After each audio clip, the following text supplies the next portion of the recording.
Do you often think about things in black and white, all or nothing, either or terms? Well, if so, you're definitely not alone. This is something really common for survivors of childhood trauma, and it can really be impactful in terms of not only how we tend to view ourselves, but challenging in this healing process. Welcome. I'm Peggy Oliveira. Thanks so much for joining me. So, this can be a challenge within the healing process. And one of the things I think that healing is, in terms of a process and a practice, is learning to recognize that we have the capacity, and sometimes it's really important, to be able to hold both, the either and the or, the black and the white. But it's not very easy to do that, in part because much of that all or nothing thinking comes from the way that we coped as a child. But some of the ways that it can show up is I'm either strong or I'm weak. I'm either successful or I'm a failure. I'm either good or I'm bad. I'm either lovable or I'm unlovable.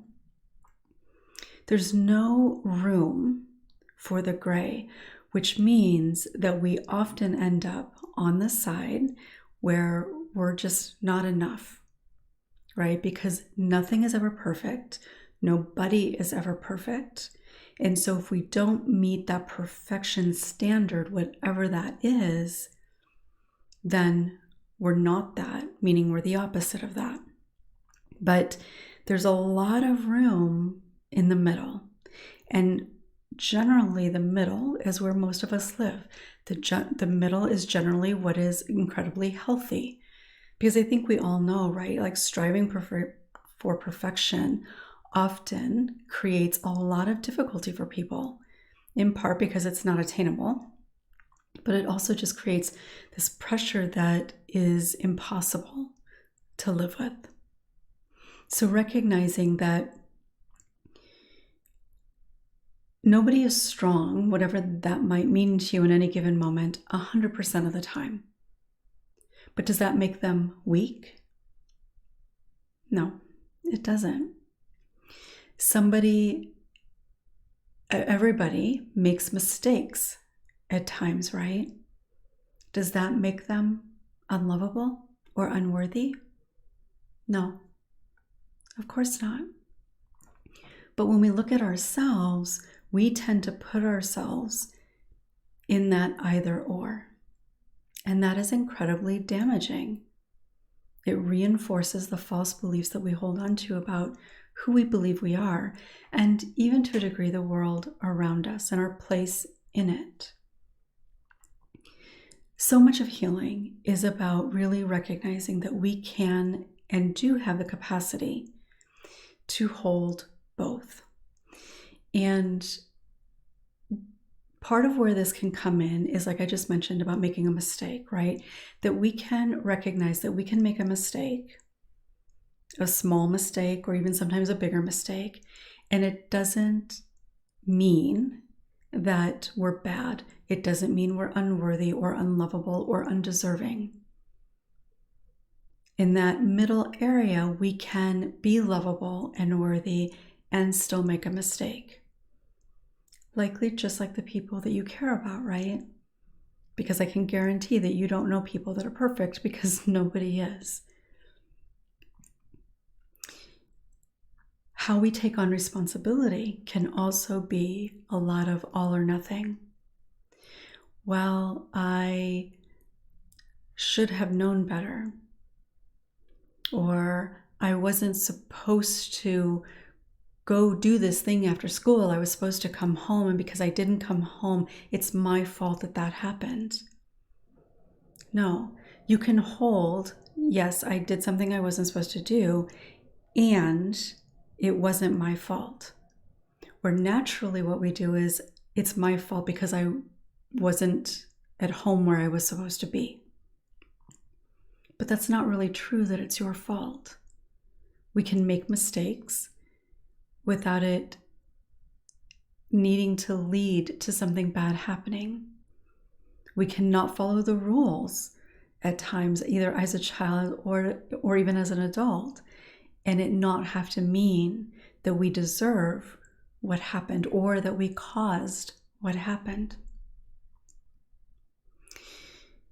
This comes up also a lot in regards to relationships and boundaries in relationships. And that's where it can be sometimes even more challenging. So one of the reasons that boundaries is challenging is because we desire to have a relationship, but the relationship that we have with this person that we need to set the boundary with may not be healthy.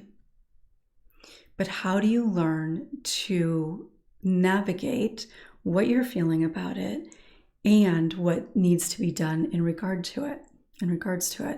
And if you're thinking of it in all or nothing, you kind of feel like you can't win because there's a lot of stuff, messy stuff in the middle. So recognizing I can feel this mess, I can feel conflicted, and it can still be the healthiest thing for me to do. Another way that this will often come up is in terms of, like I said, responsibility. If you do something that maybe you weren't supposed to do, you didn't follow the rule, whatever. So that can come up a lot. But when it comes to that perpetrator being somebody that we have a relationship with, it can be even more challenging. And I've talked about this to a degree when I've mentioned how the closer the relationship, the more layers there are to the impact and healing. So when you are abused by somebody that you care about, that you trust, that you love, that should love and protect you, it creates a lot of issues on a lot of levels. But one of the challenging pieces of this, as you move through the healing process, is trying to kind of make sense out of how you feel, what you want, and really just making sense of the feelings that you have towards this person and what does that need to look like for you. Do you have a relationship? Do you not have a relationship? Do you say anything? Do you not say anything? What if you still love that person? Is that okay? And that's where it can get so confusing. And the reality is that with much of that, you have to go through a grieving process. And in healing generally from childhood trauma, grief is a big part of that. And navigating the feelings is a really big piece of that as well. Because when the person that you should be able to trust, so maybe it is a parent, but it doesn't have to be. It could be another family member. It could be a coach that you've had for years and years. It could be somebody within your spiritual realm.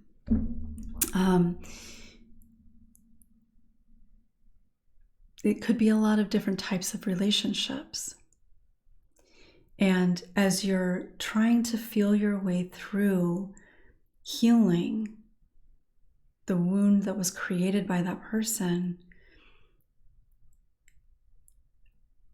it can feel really confusing because either I hate this person, people believe that they should hate that person, that there's even something wrong with them if they don't, and this other part of them that loved them, that still loves them, that wishes things could be different,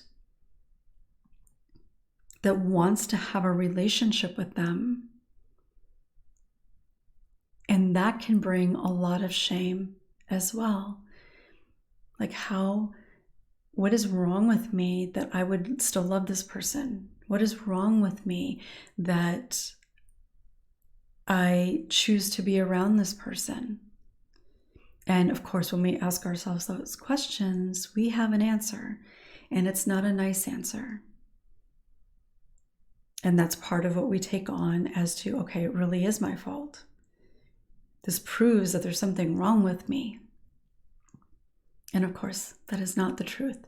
It never was. So recognizing that we can hold both.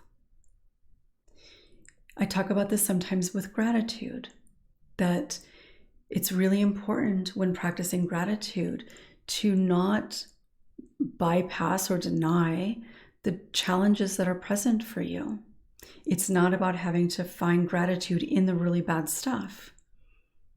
It's about being able to hold, I'm really struggling with this. This is really hard, or I'm having a really hard time. And I can be grateful for this, or I can feel grateful. I do feel grateful. This might be really bad, and I'm grateful that this isn't. So it's not about denying or minimizing the reality of the bad, the difficult, the hurt.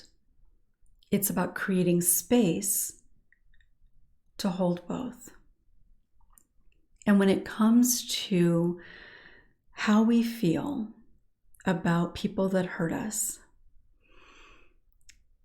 we can hold both. We can care about that person. We can love that person. We can want a relationship with that person. And put the responsibility where it belongs, which is on them. We can love that person and not want a relationship with them. We can want a relationship with them and choose not to have a relationship because that's the healthier choice. So we can still have those feelings. We can still love that person. We can still desire a relationship. We can still hold on to hope that someday they'll acknowledge what they've done. They'll ask for your forgiveness. They'll become the person that you wish they would have always been. We can hold on to that hope. Now, I will say that sometimes part of healing is letting go of that over time. And that's where boundaries come in. But we can hold that. We can certainly hold loving somebody, wishing it were different, and recognizing this person is not healthy to have in my life. In order for me to heal, I need to set very clear and rigid boundaries with this person. I can love this person and even have good memories about some things. And on the other hand, potentially hate that person or want nothing to do with that person. Both things can be true. And this is part of the reason why boundaries can be so challenging when it comes to close relationships in particular, because we are feeling both and we feel like one, we believe that one is wrong and one is right. But when we can recognize that we can hold both, we can have a desire for both, and that's okay, and not judge ourselves, not feel like we have to move to one side only, then we can look at it a little bit more objectively because we're not caught up in the intensity of the doubt and the shame that we might be feeling because we don't know which side we land on. We can then look at it, we can take a step back and think, okay, I can feel this. I can feel both of these things and know and even trust that this is what I need to do. This is the healthy thing for me to do, that it can be safe for me to do this. I'm not wrong for choosing this. But it's not easy. And this is one of the reasons why I think it's so important to have somebody guiding you through this process. Because when we're trying to figure it out on our own, we're more likely to go back to the all or nothing. And really, it's so important to recognize in a lot of areas that learning to feel okay, potentially even some level of comfort, being in the middle can be important. And so much of that has to do mostly with accepting how you feel without judgment, without telling yourself that you're wrong. Because so much of the ongoing struggle is us continuing to tell ourselves how wrong, how bad, how not enough, weak, unworthy, undeserving we are. And we come up with all the reasons why we believe that, all the so-called evidence that we take on as proof. But none of it is. And when we can recognize, and this is where self-compassion comes in so often, as I was referring to the mistakes that we might make, when we can do that, we realize that it doesn't have to be all or nothing. We can be enough right here in the messy middle. Our feelings can be enough and worthy right here in the messy middle. And when we learn to feel safe in that, when we recognize that we do have the capacity to hold both, we learn to trust ourselves. And from that place, our decisions become so much grounded and clearer. And that's part of the freedom that I refer to in terms of what healing ultimately is. It's freedom. Thanks so much for watching. I'd love to hear from you. What did you notice coming up for you? Can you relate to the all or nothing? I am definitely all or nothing when it comes to some things, and I used to be incredibly black and white when it came to so many things, particularly for myself. And part of my freedom, my sense of freedom, has come from recognizing that I can hold both. So thanks again for watching. If you found this helpful, make sure to give it a thumbs up. And if you haven't yet, make sure to subscribe and click the bell for notifications. I'll look forward to seeing you next time.